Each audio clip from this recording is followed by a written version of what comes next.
Hello, my name is Wayne Coste.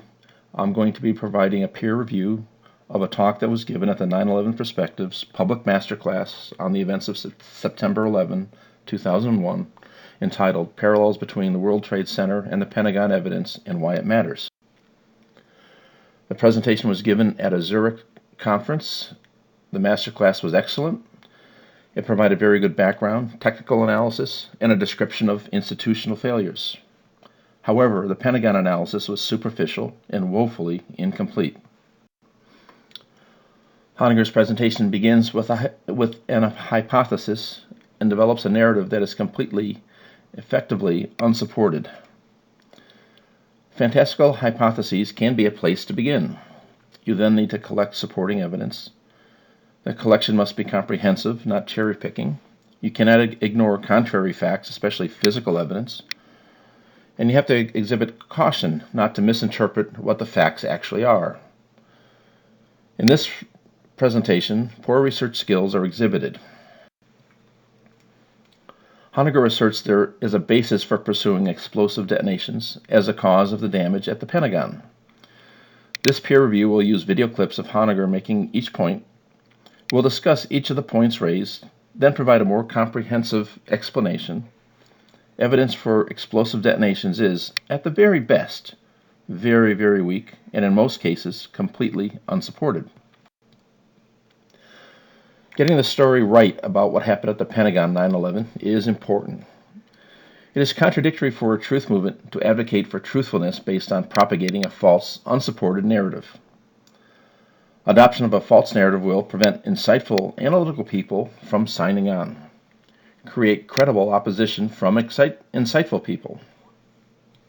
And experience has shown adoption of a false narrative attracts uninformed and unanalytical devotees. This is a poor basis for building a successful movement. Let's talk about developing evidentiary facts. Generally, witness statements tell you where to look for physical and forensic evidence. Facts are then substantiated using triangularization, which is multiple perspectives, multiple sources. Witness statements will then augment the physical and the forensic. There is no room for speculation or fantastical stories when drawing the conclusion. They are okay in developing the hypothesis, but hypotheses are discarded when supporting facts don't emerge and or contradictory evidence does emerge.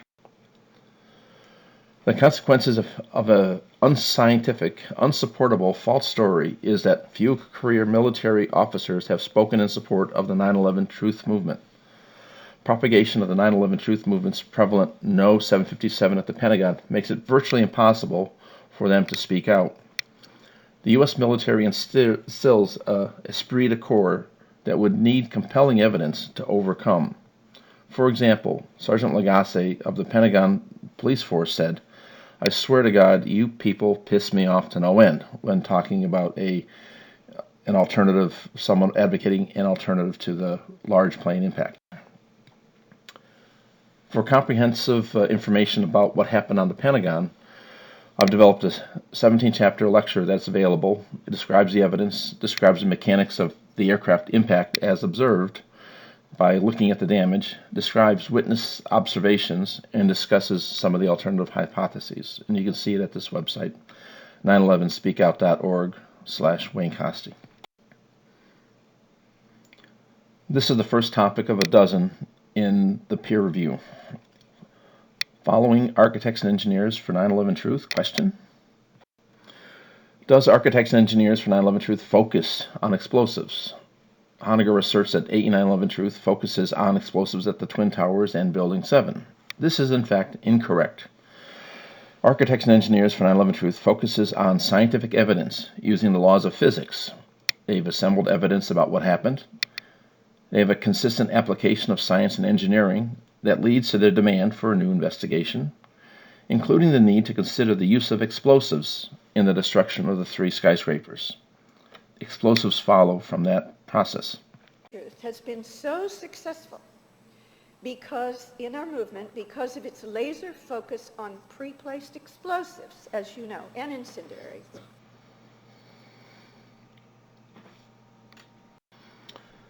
In fact, the 8911 Truth Petition, the core of their effort, says, "We believe there is sufficient doubt about the official story, and therefore the 9/11 investigation should be reopened and must include a full inquiry into the possible use of explosives that might have been the actual cause of the destruction."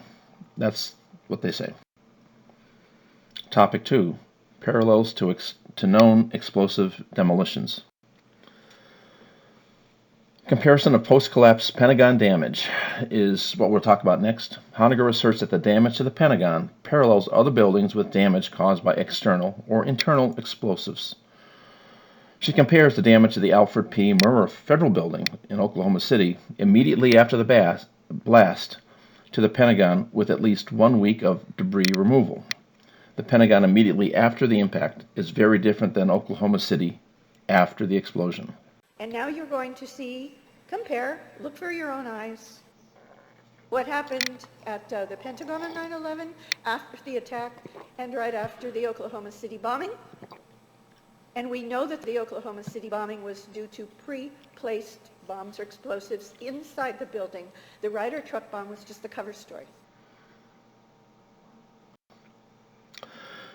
So here's the slide that you just saw with the Oklahoma City at the top and the Pentagon after the collapse, as was reported. We've kind of zoomed in. You can see that what we can see here is that there's no exterior facade here. But this is after a week of cleanup. On the left we see the building a week after the cleanup has been underway. And on the right, we see what the building looked like immediately after the collapse on the evening of September 11th. It's inconceivable that this would have been used as a comparison with the Alfred Murrah building, the photo on the left, when, in fact, what should have been compared is the facade immediately after impact. This is the photo that was taken immediately after the impact, within the first half hour. And you can see that the wall is completely intact, unlike the Murrah building. The only place where there is an opening is on the first floor, where there's 100 feet of missing facade and 90 feet of continuous opening, and a small hole on the second floor that we'll talk about. This is a composite photo that is made of many different photos taken from different angles that have been pasted together in order to make a composite, to make it clear, because it's hard to see through the smoke in any single photo.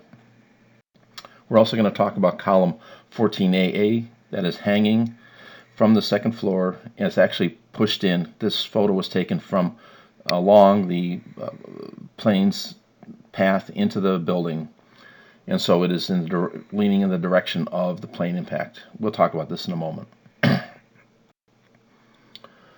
Here we can see the facade is fully intact. We're going to kind of zoom into where the windows, the damaged windows are, and the opening on the second floor. This is the area we're going to zoom into. And what we can see here is that the facade is fully intact, damaged, of course, but fully intact.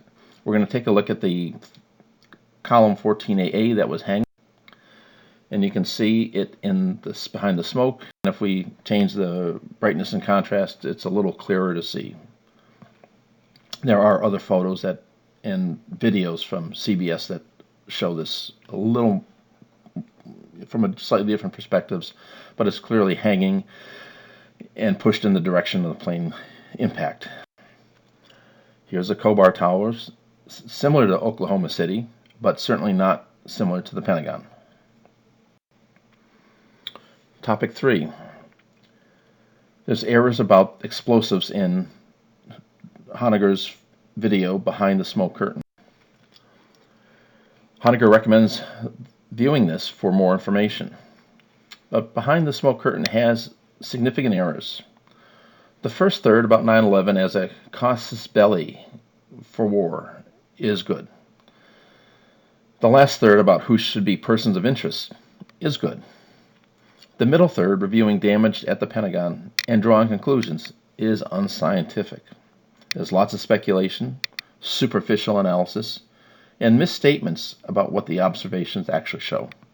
I refer you online to my video. It's called Behind the Smoke Curtain.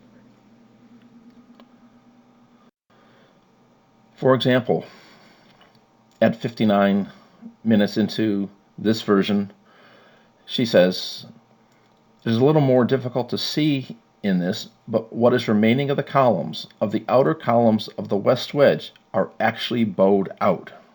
And she points to the column remnants that are bowed out, that look like they're hanging and they're pushed out, as if they were exploded out. So let's take a closer look with a higher resolution video or photo, and here's what we see. In, we can see that these are not exploded out columns, but in fact these are tree branches. Column 9AA, if you can see on the left, is actually bowed inward. You can see it more clearly at the lower part. But this is not column remnants hanging from the top, pushed. Here is the tree and the tree branches that you just saw in the earlier photo after the building had collapsed on the evening of September 11th.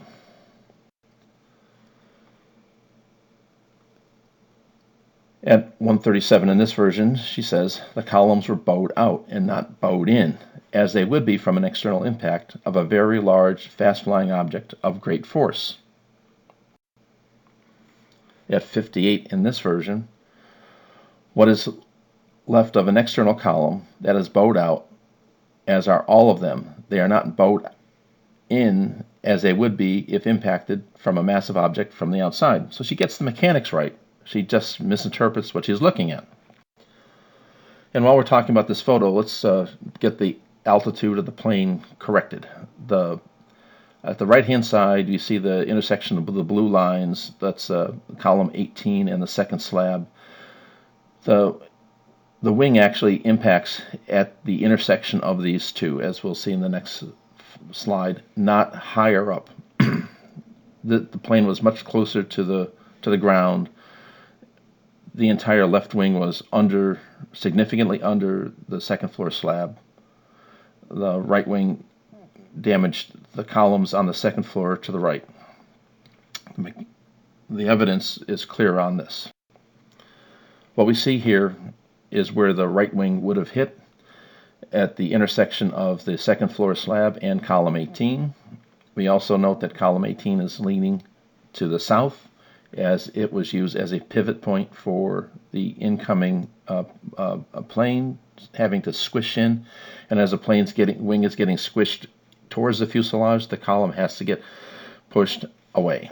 And then we can see the bashed in column 19, the middle column there, and that is just completely bashed in at about 18 inches above the slab. And then column 20 has some limestone knocked off. But here I'm going to focus in on just the directionality of these. If you look at this from whatever perspective you want, you'll see that these are actually pushed to the south or to the right as the plane squeezed in. In the composite photo that we talked about, there's a lot of perspective problems. For example, the two columns that appear to be side by side are in fact one right behind the other. It's just the way that the photos were used to show this area. Not very many clear shots of this. This is probably the best one, and it's after the fire was extinguished. But returning to the smoke curtain, if you notice the columns, even though they are bowed out, they are still standing. Note that means that they're attached to the ground slab and leaning outward. It says only 4 columns are missing, not 8. You're looking at 50 feet of a non-round impact hole. In fact, there's 9 from the leftmost bowed column to the column 18 is 100 or 90 feet of continuously severed and missing columns. That's only 42 feet between the engines, leaving only about 15 to 20 feet of light wing ends to be unaccounted for by this opening. And of course there's a second floor opening that would have been big enough to be just simply the top of the plane, the limited structure at the top of the plane, causing some of the damage there. Here I've highlighted column 9A, that's bent and bowed, and the hanging column 16 that we're going to be talking about in a little more detail, just to show that it is in fact hanging and not exploded out, not standing and leaning out. Here's column 16AA, and it's shown from the left-hand side. And we're going to see it from three different perspectives. I've repeated the column 16AA from the left on the left. A center right view shows it attached to the second floor slab and hanging in. And from the right, it's attached to the second floor and hanging in. In all these perspectives, it's hanging and leaning in into the building, not jutted out, not bowed out. Topic 4, April Gallop. Barbara talks about the explosion that was near April Gallop, and she asserts that it happened before the plane impact. People immediately started streaming out of the fire exit door between wedge 1 and 2. None of these people, once they arrive at the heliport area, observe the incoming flying object or objects. None are injured by an exploding or incoming object. And nothing on the security camera happens until the plane is seen coming across the lawn and a fireball. So there's nothing, and then there is activity that is recorded in the videos after the fireball, but nothing before then. There were massive inside the building explosions at the Pentagon by April Gallop's desk. She's a critical witness. I call her the Willie Rodriguez of the Pentagon. This is a diagram of where April Gallop's desk was over in wedge 2, and the alleged impact point almost 8 minutes later in an entirely different wedge and about 150 feet further to the right or the south. And here's April Gallop on the line.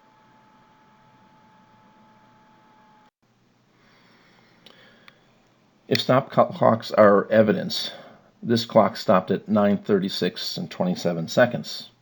April Gallop's watch apparently stopped someplace around 9:30, and that is the basis for Barbara claiming that the impact happened far earlier than it actually did.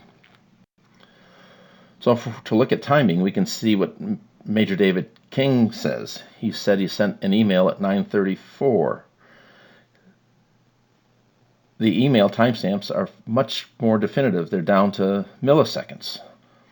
Watches, clocks, and other timing devices are usually far less accurate than the internet requires. And after sending the email at 9:34, he recounts other activities in the next several minutes before the plane changes his environment completely.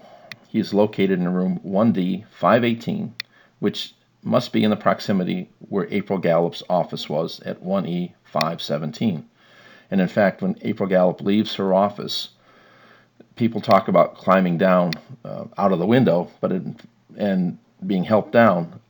But in this account, they're coming out off of damaged interior structures and being helped down.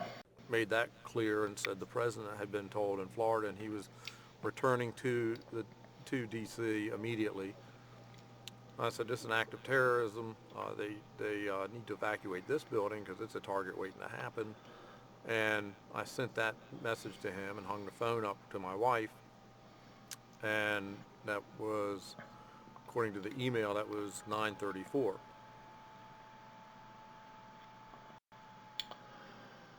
Honegger asserts that this is a diagram where April Gallop's desk was over in wedge 2 and the alleged impact point almost 8 minutes later at about 150 feet further to the right. Note there's a fire exit door between wedge 1 and wedge 2 where April Gallop and others exited. Many survivors left via this door because it was an opening and people had been calling to the people inside to come to it. Here's the fire door, the fire exit door between the wedges. Chris Brahman describes April Gallop and her baby exiting the building.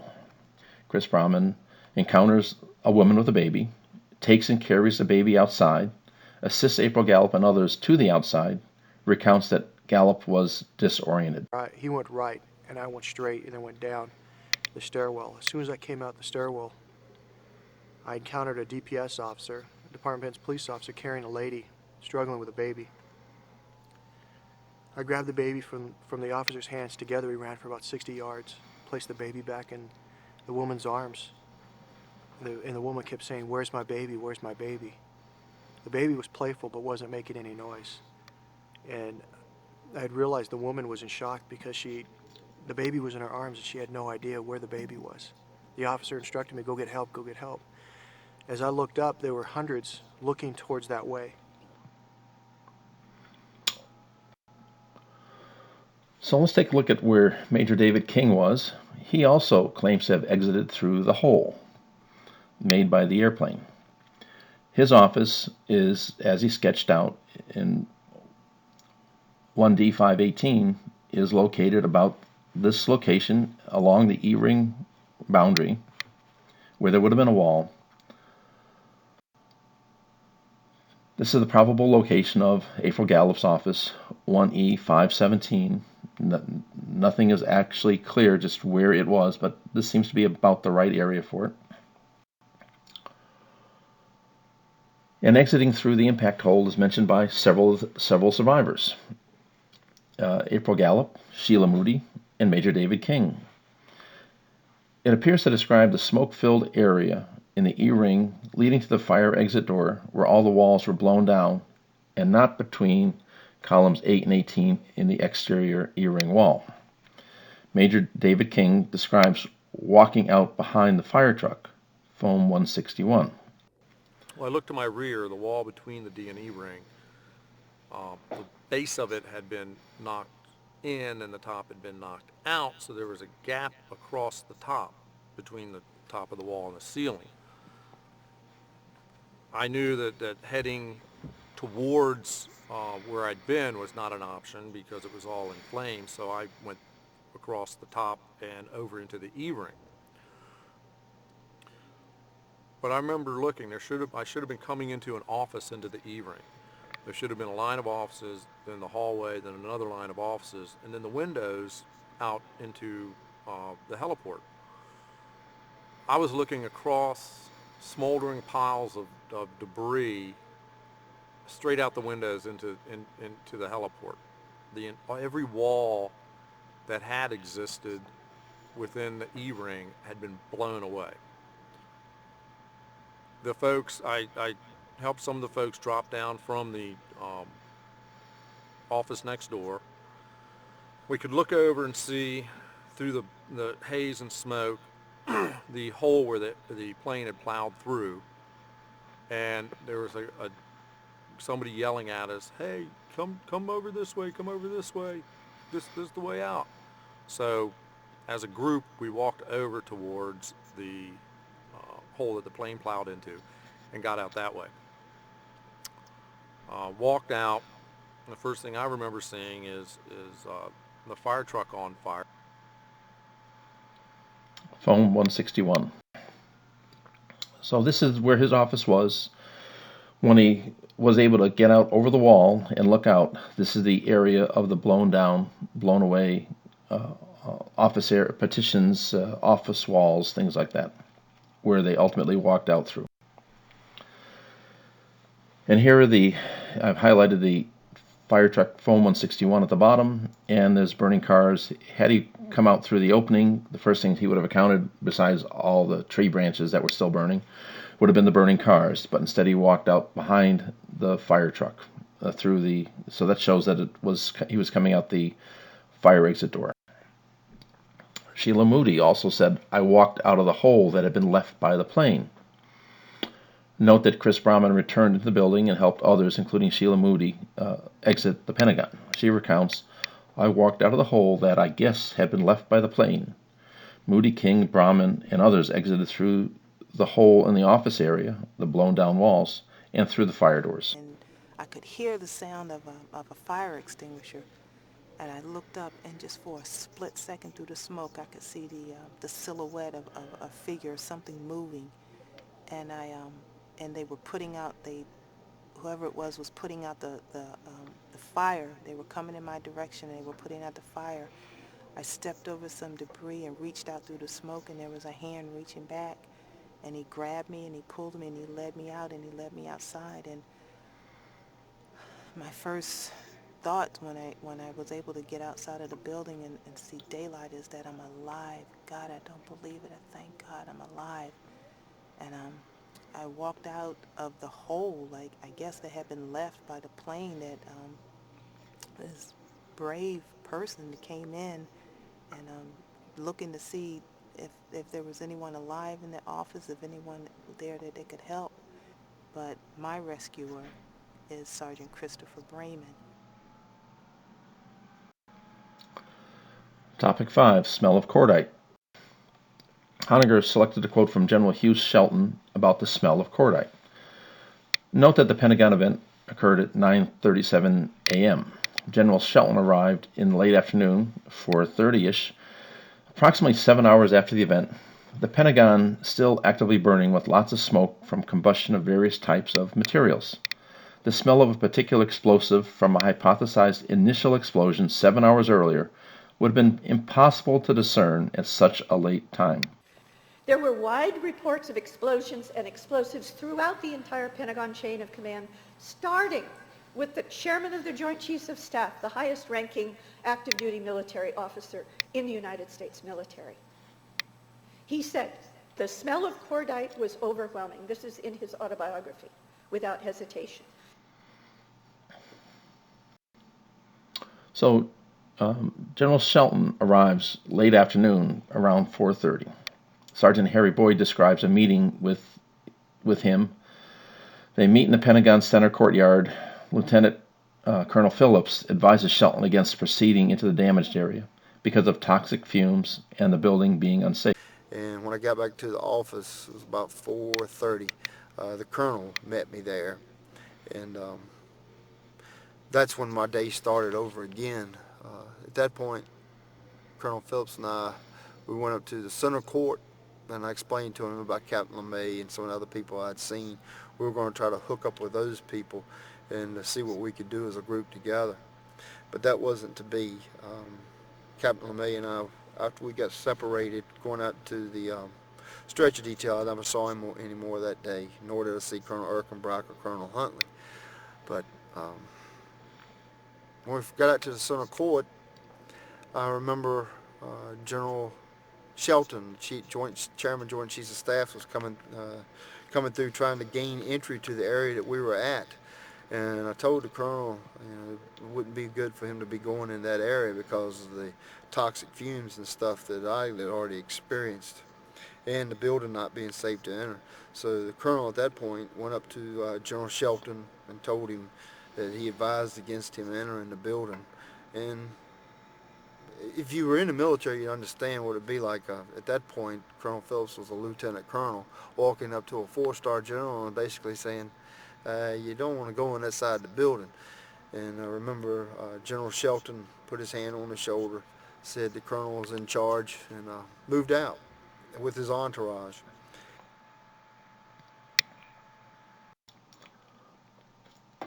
For General Shelton to have described the smell of the burning Pentagon as smelling like cordite 7 hours after the impact suggests that the smell of cordite cannot be relied upon as an odor from the initiating event, and it suggests that a burning building, including firefighting activities, could smell like cordite.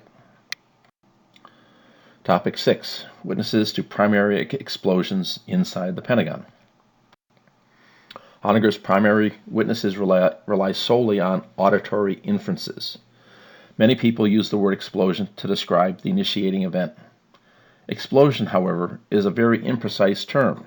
The legal definition from Black's Law Dictionary has this: explosion, a sudden and rapid combustion causing violent expansion of the air and accompanied by a report. The word explosion is variously used in ordinary speech and is not one that admits of an exact definition. There are Pentagon witnesses to primary inside the building explosions. By primary, I mean not as a result of any impact of anything, including sequences of controlled demolition charges with precisely the language like the famous video where he says, oh, they were going off like firecrackers. Bum, bum, bum, bum, bum, bum. So here's the quote. It sounded like a series of explosions going off inside the Pentagon on 9/11. It sounded like a series of bombs exploding, similar to like firecrackers when you light them and you just get that series going on. That's a Pentagon witness.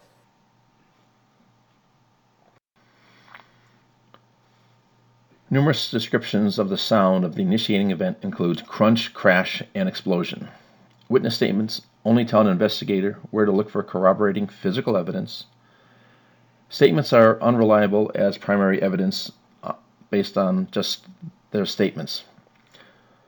Note that a plane sequentially impacting columns along its path from the E-ring to the C-ring exit hole would encounter each one of them, and there would be other items such as the engines impacting columns, creating a boom, boom, boom, boom, boom, boom as you're going through. So that could explain the sound of the firecrackers that was mentioned.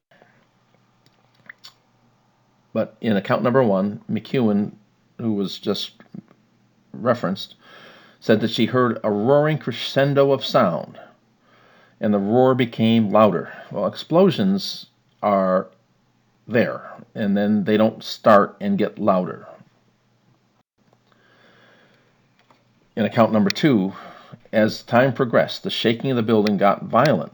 The noises got louder and louder. It sounded like a series of explosions going off.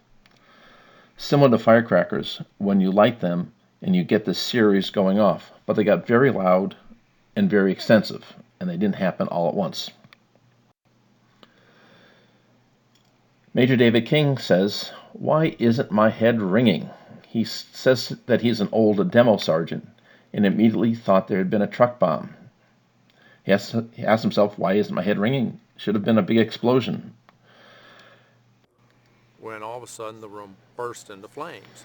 Well, I'm an old demo sergeant, and my immediate thought was truck bomb. And even though I knew that there were two planes that had crashed in the World Trade Center, that thought didn't even run through my mind. And I said, why is my head not ringing? Because there should have been a big explosion. And where did all this flame come from? I was untouched. The room was on fire except for my little corner. Why isn't my head ringing, he says. Topic 7. Asserted death and destruction in the A and B rings. Honegger asserts that there is evidence for fire and mass casualties in the A and B ring, but there is no evidence for this. There's no photographic evidence, no video records exist, survivor accounts do not describe any of this damage. However, the center courtyard was the location of medical triage for many of the injured. This area was evacuated when the second incoming plane was announced. In years of research, no documented damage has been seen in this area except the fire damage to the roof. The official Pentagon story claims that a plane penetrated only to the inside of the third of 5 rings in. This is a graphic of the Pentagon, and you can see the E ring on the outside. The third ring is the C ring. That's where the alleged exit hole of the plane was, which it couldn't have been. And the B and the A rings are further in towards the center of the courtyard. However, there was massive fire, destruction, and deaths in the 2 innermost rings, beyond where the official story that the government wants you to believe in the Pentagon itself, the furthest that there was any damage on 9/11. That is a lie. So here's an aerial photo from the early part of 9/11 where we see the C, D, and E rings, and you can see that there's a lot of fire there. You can actually see where the smoke is rising out of the AE drive. That's the top arrow, and then the A and B rings are the 2 innermost rings near the courtyard. And there's nothing that suggests significant damage or fire emanating from these 2 locations, or these 2 rings. In a post-event picture, what we see is that the C, D, and E rings, there's you can see the collapsed E ring on the upper left. There's the smoke and soot from where the C ring exit hole would have been. The A and B rings only show charring along the roof. This is a video from the DoubleTree cameras, and I've highlighted the area that would be over the A and B rings, and there's no smoke coming up from them at this particular time.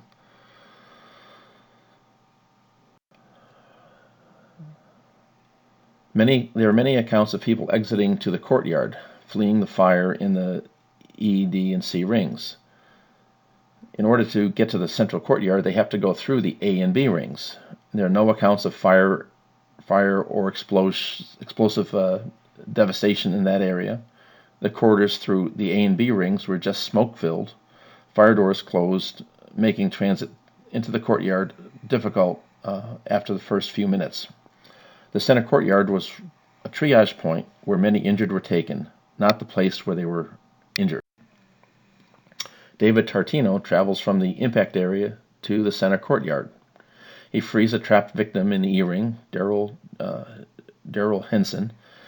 With the assistance, carries Henson via stretcher through the A and B rings to the center courtyard. No fire, explosive damage, death, nor destruction reported during the transit through the A and Bs. I yelled, "Is there anyone else in here?"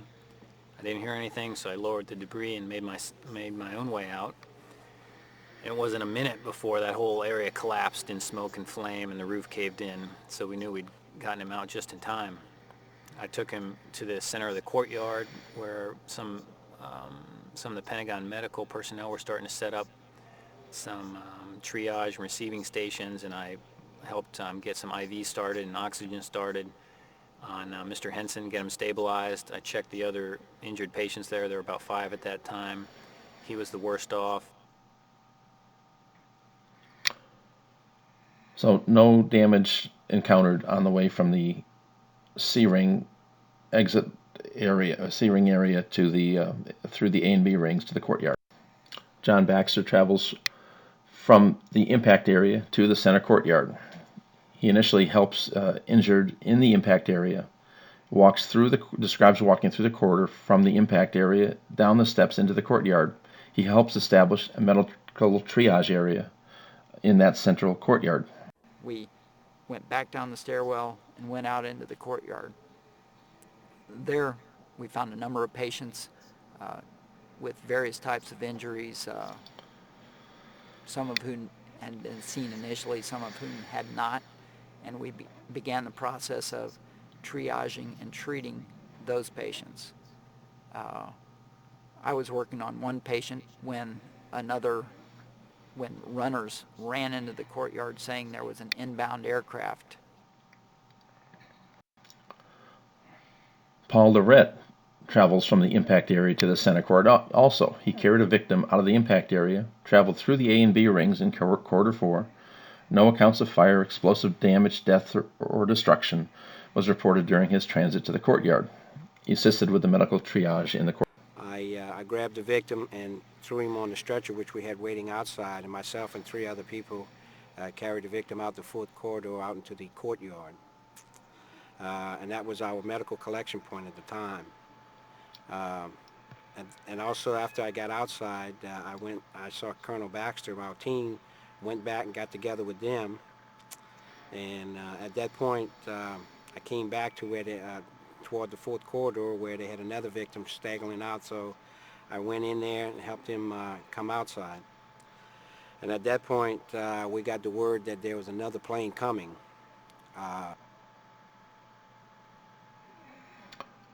So again, no death and destruction described in the A and B rings. Mark Puritano travels from the impact area to the center courtyard. He ran down corridor 5 toward the center courtyard, describes the smoke, the acrid smell, no fire, and light streaming in from windows overlooking the central courtyard. And at that point, I opened the door to our office, and I peeked out into the hallway to make sure it was still there. Took a look around, and I saw that the hallway was intact, but there was a lot of smoke in the hallway, and this acrid smell. And at that point, I just took off into the hallway, went into a sort of a full sprint down the fifth corridor. I thought the best thing to do was go towards the middle of the building and away from this blast or whatever had occurred off to my left. I specifically remember my ID card, which I had around my neck, flying up into the air and sort of flapping around as I was running. I don't recall seeing anybody, didn't see any fire. All I remember was the smoke and sort of the reflection of the sun coming in from the center courtyard windows into the smoky hallway. In any case, I ran to the center courtyard, down the steps into the center courtyard. My thought at that point was to do anything you could not to have to go back up into that building.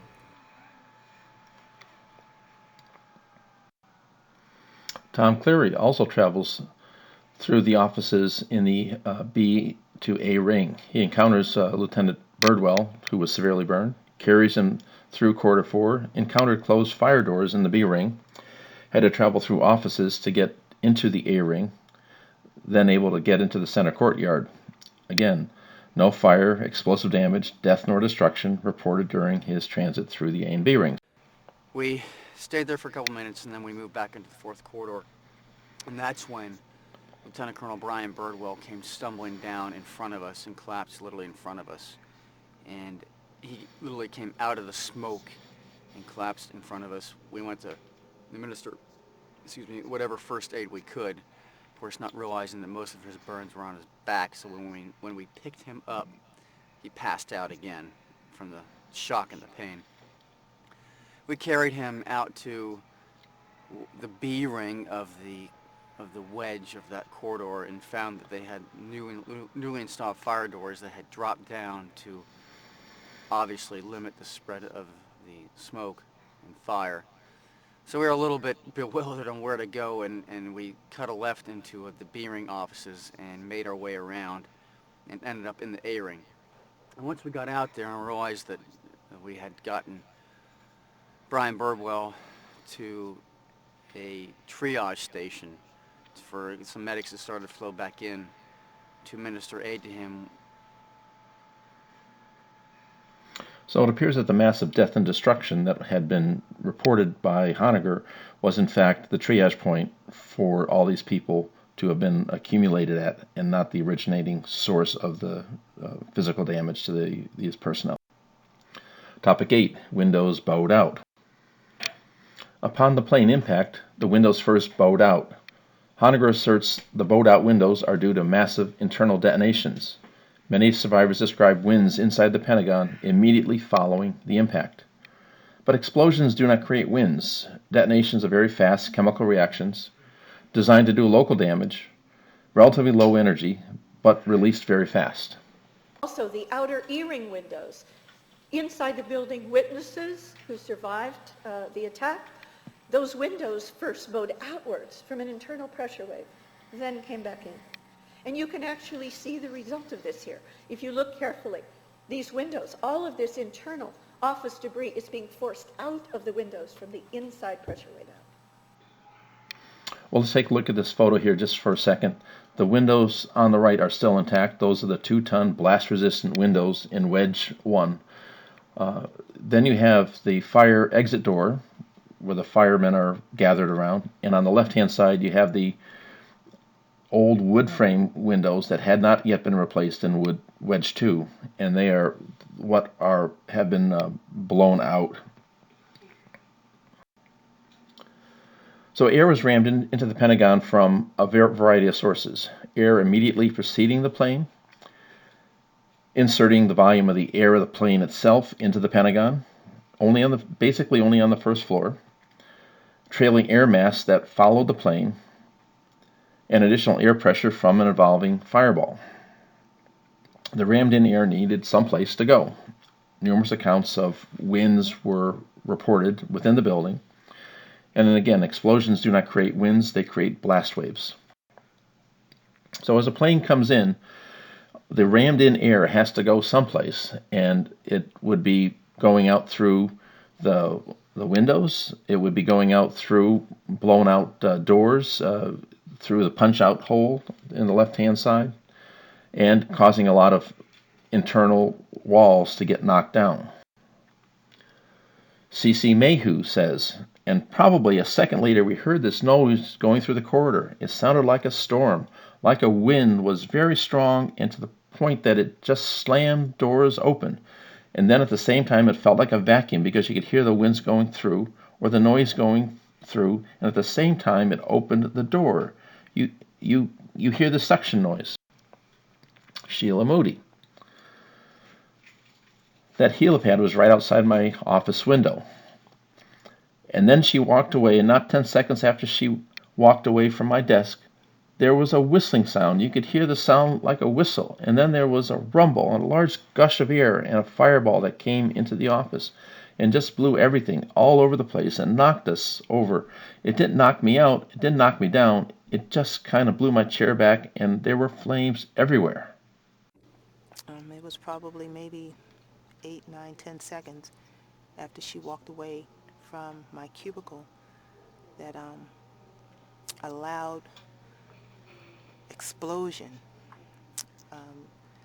came through our office, and a burst of warm air, hot air, hit my face, and the burst was so strong and had so much force that it forced me to close my eyes.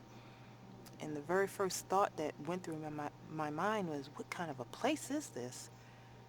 And I opened my eyes, and when I opened my eyes, there was a ball of fire that was just shooting right to the right of me.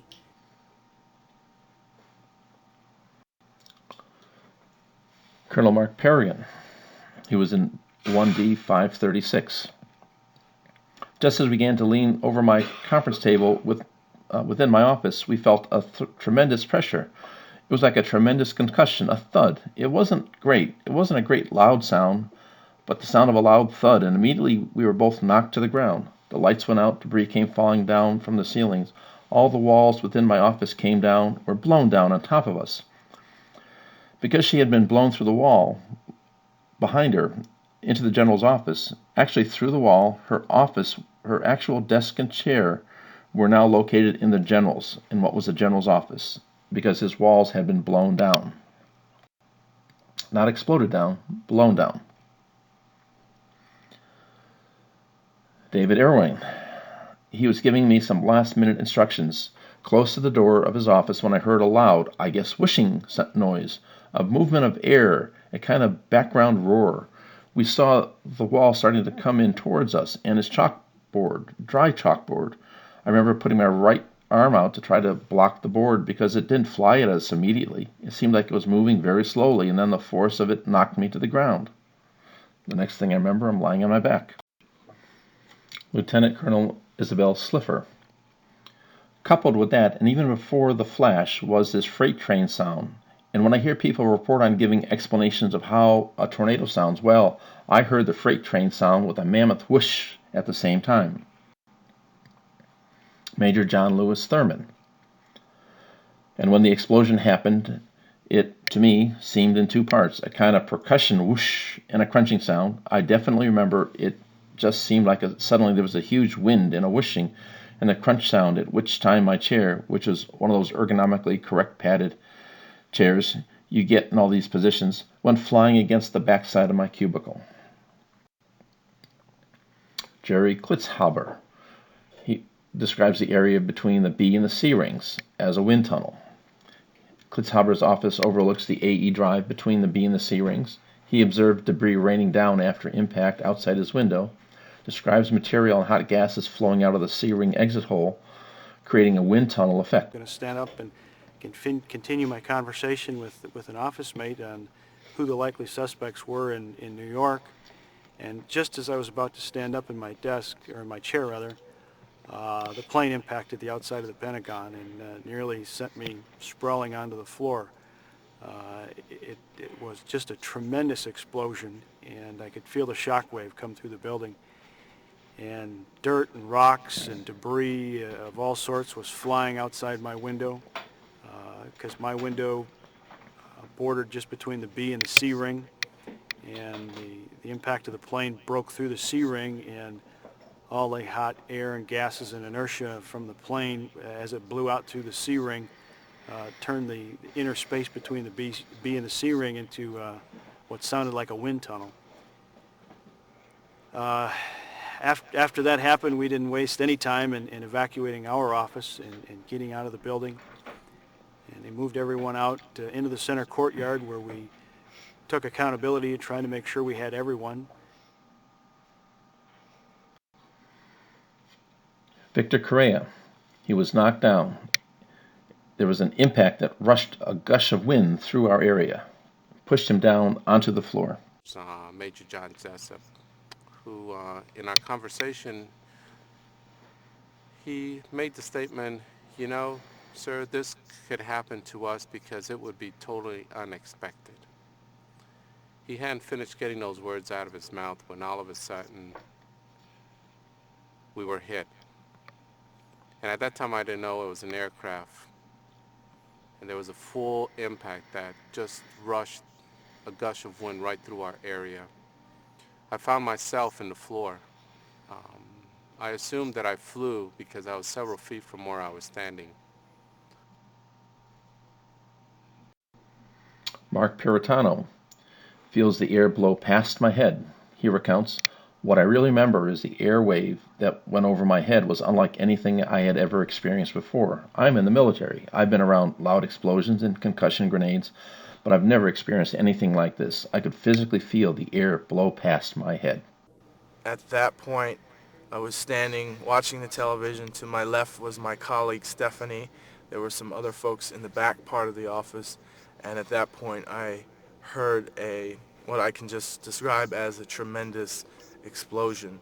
And what I really remember specifically about it was that the airwave that went over my head was probably like nothing I've ever experienced before.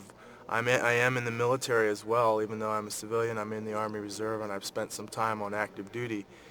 And so I've been around, you know, loud explosions and concussion grenades and so forth, but never experienced anything like that. I could physically feel the air sort of blow past my head.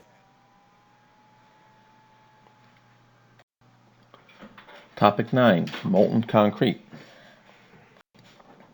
Honegger asserts the concrete turned to mush due to extreme temperatures. Honegger comments that there was iron, and she concludes the Pentagon concrete and the World Trade Center concrete experienced similar massively high temperatures. Molten concrete. Concrete even turned to mush from intense temperatures. And there was iron, similar to the World Trade Center towers. The Pentagon concrete and the World Trade Center concrete, similar massively high temperatures, molten concrete. So in the article, Concrete Autopsy Helps Strengthen the Pentagon. American Petrography Services, who was hired to do the study, is a source of the quote, the phrase. There's a heading that says, the concrete turned to mush. The integrity of the Pentagon's remaining structures were evaluated to determine what needed to be replaced. And the heat of the fire drove out the water attached to the cement molecules. It literally disintegrated the paste and turned it into mush. The article also goes on to talk about the red color, red-tinted rocks. The red and orange colors come from the tiny amounts of iron in the rock that were oxidized in the extreme heat. The resulting fire cracked the rock in the concrete mix. Later on, we can see how the cracking proceeds through the aggregate in the image that we're going to see. This tells us a lot about the temperatures that the concrete reached. And here is an image from their report, and this shows the cracking in various places due to the high temperature. Concrete doesn't melt. The constituent parts dissociate with temperature. At about 1100 degrees, the concrete's not functioning at its full structural capability. In other words, that's about the temperature it would be considered to be much. Here's a case of the fire-induced collapse of Delft University, Faculty of Architecture building. A portion of the building collapsed on May 13, 2008 during an active fire. It's significant because collapse of reinforced concrete buildings are unusual. Fire can damage the structural integrity of the concrete, and different thermal expansion of the composite aggregates break the adhesive bonds in the concrete.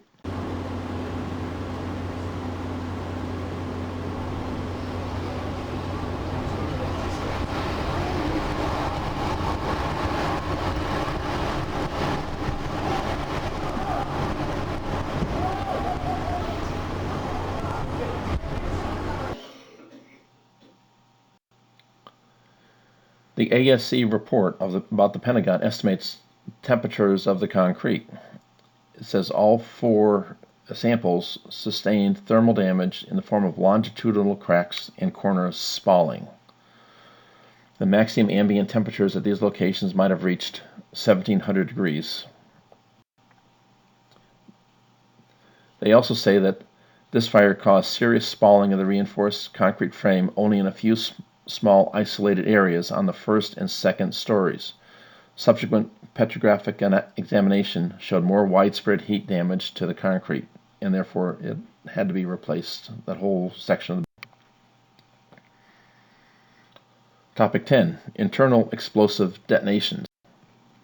Honegger asserts that there were massive internal and external explosions. She purports to associate the fireball photographed by Darrell Donnelly as emanating from a massive internal explosion. The explosion damaged the second floor slab. There is no physical or survivor described evidence of internal detonations.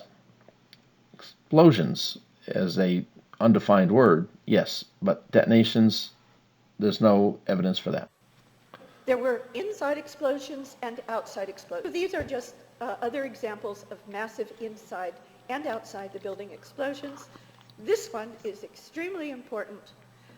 This is clearly this explosion where the orange box is, and that's from the Pentagon Building Performance Report. It's in the second ring in, and it's a massive explosion from the base up, from the first floor up. And even the Pentagon's own Building Performance Report authors, who are all experienced engineers, have said explicitly that this was probably due to an independent, that is, having nothing to do with an impact of anything, as fire would at most have collapsed the second floor downward, but it was a massive upward thrust. But there's no evidence for internal explosions. Explosions would produce damage from an epicenter. The only possible evidence is a small section of uplifted second floor slab. However, it's easily attributable to a mechanical event. It can't be related to the Darrell Donnelly photo of a fireball, and it would be adjacent to survivor Major David King's office. Audrey Barnes' report of an explosion that we'll talk about later was a sonic boom. Darrell Donnelly captures this explosion that occurred at 9:42 and 40 seconds. The time of the fireball is approximately at this time. We don't know the exact second per se, but it's recorded in the NBC and the CBS videos of the day. From the videos, what we're going to see is the Pentagon from about this angle. We're going to see the area with where the heliport would have been on the right-hand side next to the yellow. And these are very faint in this particular, in the NBC version. But we're going to see fireball evolving, and you're going to see it going up. Right? The CBS version is partially obscured by the blue band, but it's in color. See, it's rising up. This is about the point where Darrell Donnelly would have taken his photo, as the fireball has just evolved. It's now upwards. This is definitely outside the building. It's not projecting outside to the right, as if it had been an internal explosions. I don't know how Barbara could have gotten this wrong, but she did.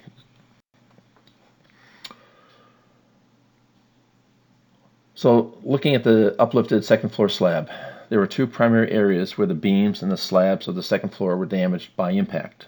The most severe damage was in the second of these areas, where the second floor slab was breached and pushed upward approximately 18 inches. This is figure 527 in the ASC report.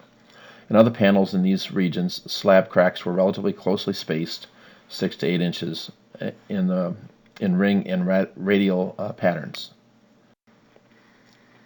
The second area of severe damage was bounded by approximately column lines E, 5, G, and 9. In other words, the area of the uplifted slab. In this region, which is beyond a field of columns that remain standing, several columns were severed and there was significant second floor beam and slab damage. In both areas, severe slab damage appeared to be caused by moving debris rather than overpressurization from a blast. Here's a zoom in of the ASCE report with the columns shown and the uplifted slab highlighted.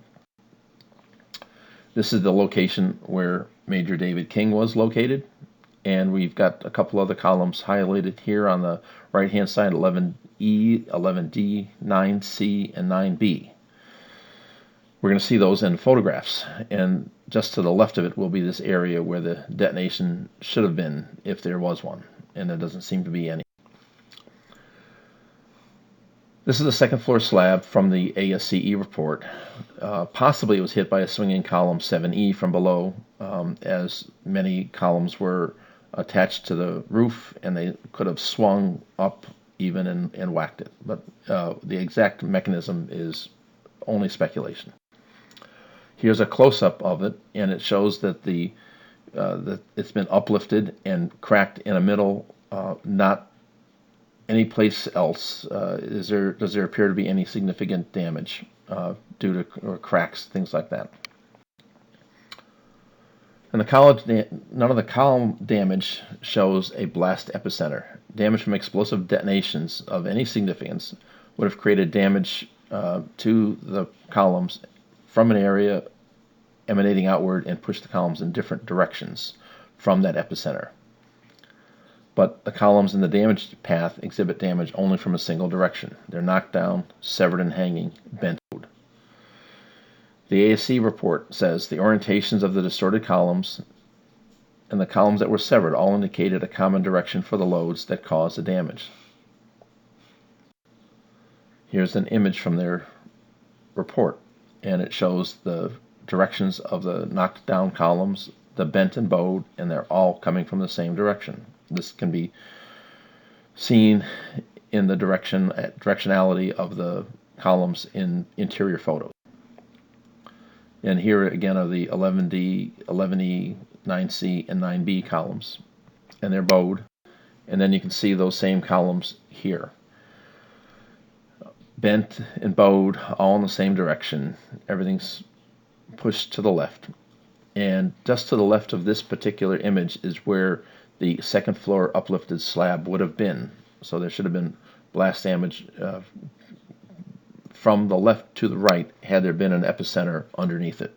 But there doesn't seem to be any evidence of that. Here are some of the ASC report versions of these images, column 9C and 11B. And internal or external explosives would have distributed debris uniformly onto the lawn. There's lots of debris to the north, on the left, and virtually nothing to the right. The only thing we've seen up to the right is a leading wing slat that is seen on the lawn.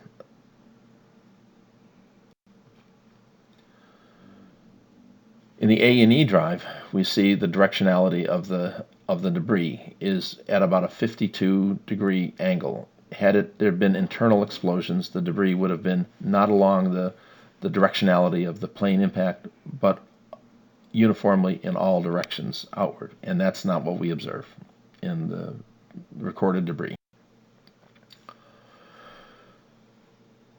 There's discontinuity at the expansion joint. Immediately after the event, the facade of the building is seen sagging. It sagged 18 inches to about 2 feet. The discontinuity that we just looked at was at the juncture of the column pairs between the expansion joint that was in wedge 1, and we've highlighted that here, the expansion joint. And you can see the column pairs that were there, one on each side of the expansion joint. Some have suggested that the collapse of the outer E-ring was initiated by explosions. As reported, the initial sound of the collapsing wall was crunch. Bob Hoog. I heard a crunch and I looked back to my left, and the Pentagon, actually the floors were collapsing right across from where I was standing. Dave Statter. This collapse just happened. It's not an explosion, a secondary explosion. This is apparently the damage from a great deal of fire and the structural damage from the plane crash. Here is the sag as the facade and the E-ring, the upper E-ring, upper floors of the E-ring were sagging as a result of the columns being knocked out as the plane had destroyed the supports. Time they could say was responsible for it and who's since been charged in it. In this case, I think this ratchets up. Excuse me. This is the Pentagon we're looking at now, according to my monitor.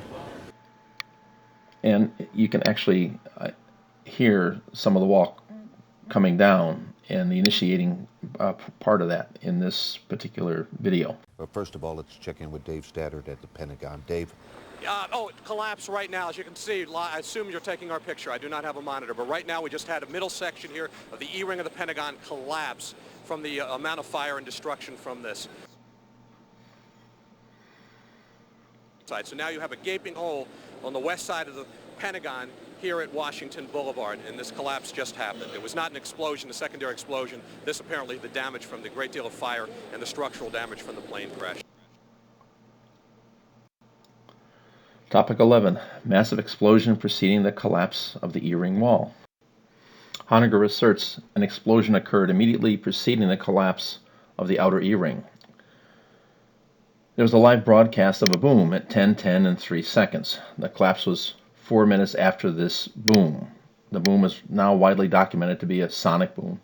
Concern about the second incoming plane apparently prompted a fast fighter response. Live broadcast of the E-ring collapse was at 10:14 and 30 seconds. No sounds of a detonation preceded the collapse, and the sound described as a crunch, not a boom. I'm going to play this for you because you're going to now hear the massive explosion, a kaboom, a two-part explosion, just before this famous collapse of the outer wall that is supposed to allegedly be due to a plane impact. Now you're going to hear this massive explosion.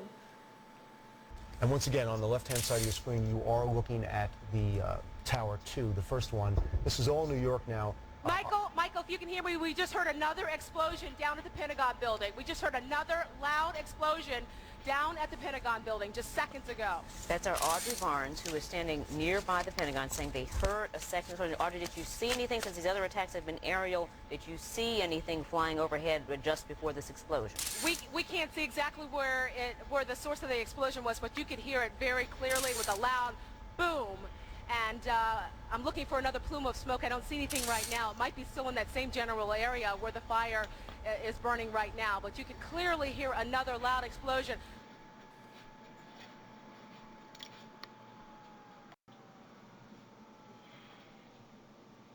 There are relevant videos associated with documenting this as a sonic boom. Fox 5 captures a boom live at 10:10 and 3 seconds, which has been the focus of the previous clip. CBS 9 describes the boom at both the Pentagon and the Washington Wall immediately afterwards. Porter-Goss has a press conference at the U.S. Capitol. Porter-Goss recessed the U.S. House at 9:53. He exited the U.S. House to a press conference. The impromptu press conference then ends after the boom. And there's various interviews that substantiate this timing of the Porter-Goss press conference.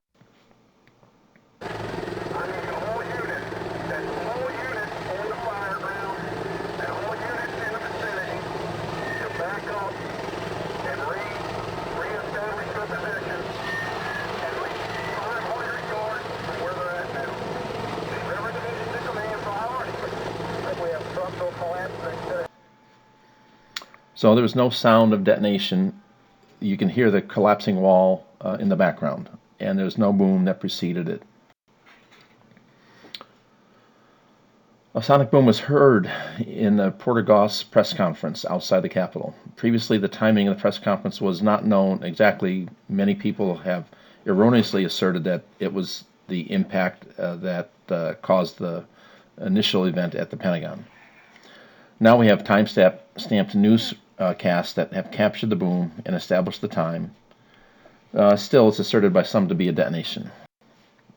Bob Graham, Porter Goss, and John Kyle were having breakfast on the Capitol with General Ahmad, the alleged money man behind the 9/11 hijackers, Pakistan's ambassador to the U.S., Mahia Lodi, several members of the Senate and House Intelligence Committees. The evacuation notice was given at about 9:48. Charles Johnson, parliamentarian, says that Goss presides and declares an indefinite recess. The Speaker of the House, he says, was in the House chamber at 9:52. Porter Goss was also present in the House chamber. Speaker asked Goss to preside long enough to declare the House in an emergency indefinite recess. At 9:52, the Speaker was in the chamber 8 minutes before the scheduled reconvening, with no explicit authority to reconvene any earlier than that. And Porter Goss happened to be in the chamber. And the Speaker asked him to preside just long enough to declare the House in an indefinite emergency recess. From the congressional record, Porter Goss recesses the House at 9:53. After evacuation, people streamed out. Graham was recorded leaving the House after 9:53. Heads towards a press conference with aides. The press conference is held outside. Porter Goss is recorded at the end of the press conference when he was answering questions, followed by the boom, and then jet aircraft were then heard flying overhead. John Free describes Porter Goss in the press conference and the boom. It's after the evacuation, recounts leaving the Capitol, describes Porter Goss holding a press conference after the evacuation, and recalls the sound of the explosion, or sonic boom. You know, it was one of those things where, you know, you really did want to get out of the building because you weren't quite sure what was happening. And as I was departing the building, I remember people were kind of milling around outside. Porter Goss, who was the House Intelligence Chairman, was kind of having an impromptu press conference with the reporters. I remember, you know, all kinds of confusion. We heard explosions, and we thought we were under attack. So the timing of the press conference is estimated starting from the 9:53 at the end of the House session. About 8 minutes to evacuate and walk to the assembly area, about 8 minutes for a statement and to answer some questions. End of the press conference falls within the range of 15 to 20 minutes after evacuation, implies a range of 10:10 to 10:13, and the sonic boom was recorded by Audra Barnes at 10:10 and 3 seconds, well within this estimated time frame.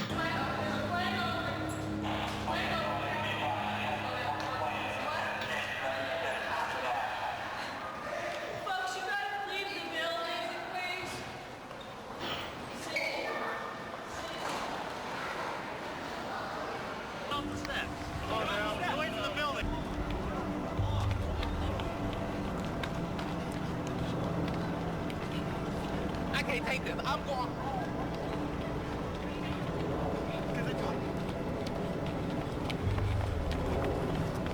Senator Graham, have you been briefed? Do you know if you're getting a briefing of any type? We will be later today. Do you know what time? You need to do your interview over there. Come on. Okay. Let's go, guys. Not a joke.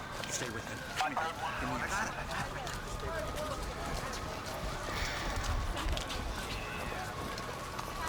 Stay with me. Just stay with me.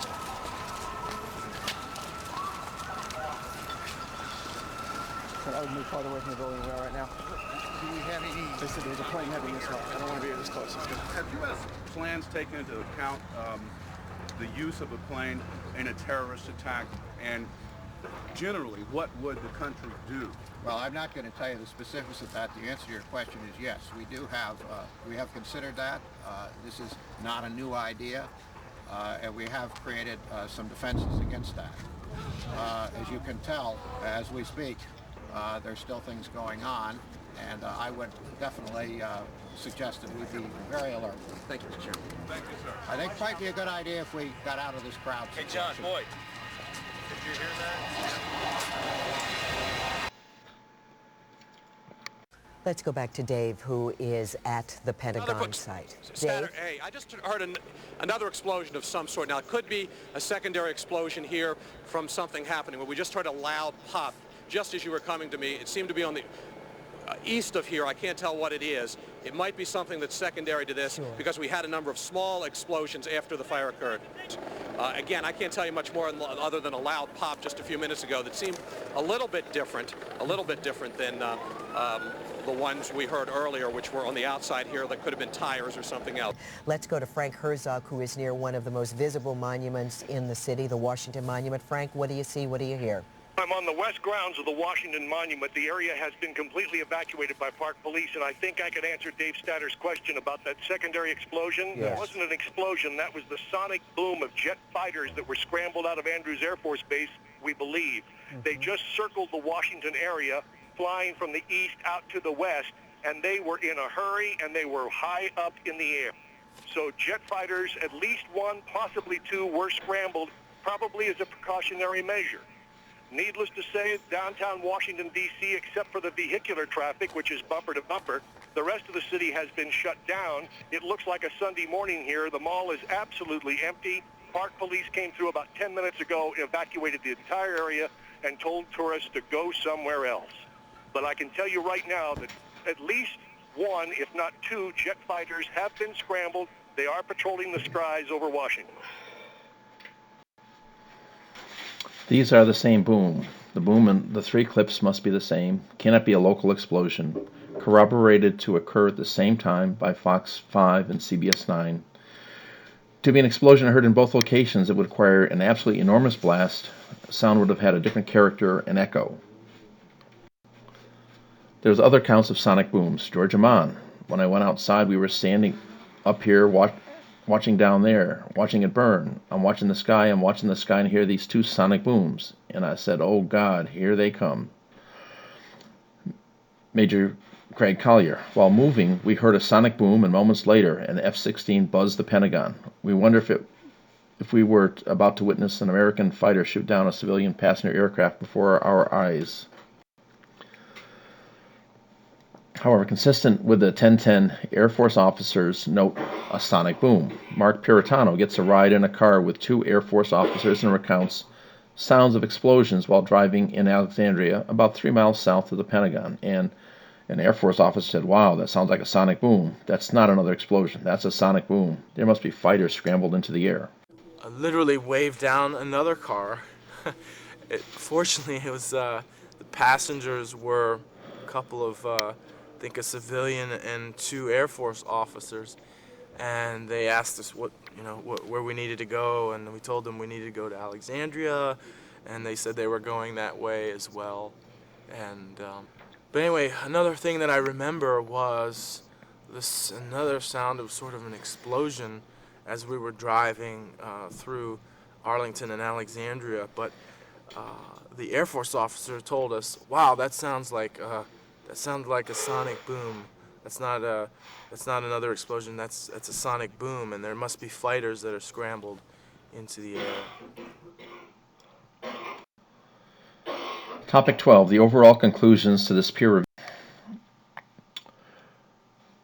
The overall conclusions show that there's no evidence for explosives that exist, no similarities with other known internal or external detonations. Describing the smell of cordite over 7 hours after the initiating event says more about what the smell of cordite is than what caused the damage at the Pentagon. Gallop and others apparently exited through the area of blown down interior walls and walked out of the fire exit door. In other words, walked out of the hole. There's no evidence for explosives. Other fallen stop clocks show times much closer to the 9:37. If one clock is important, The other clock must be important also. The asserted significant damage in the A and B rings and the death and destruction was not observed on survivor accounts.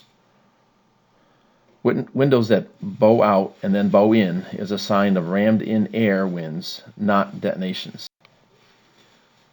No evidence of molten concrete. Fire damage to the concrete, cracking and weakening is very well understood. All available evidence supports the hypothesis that the boom was a sonic boom, not an explosive detonation. No evidence exists for internal or external explosive detonations.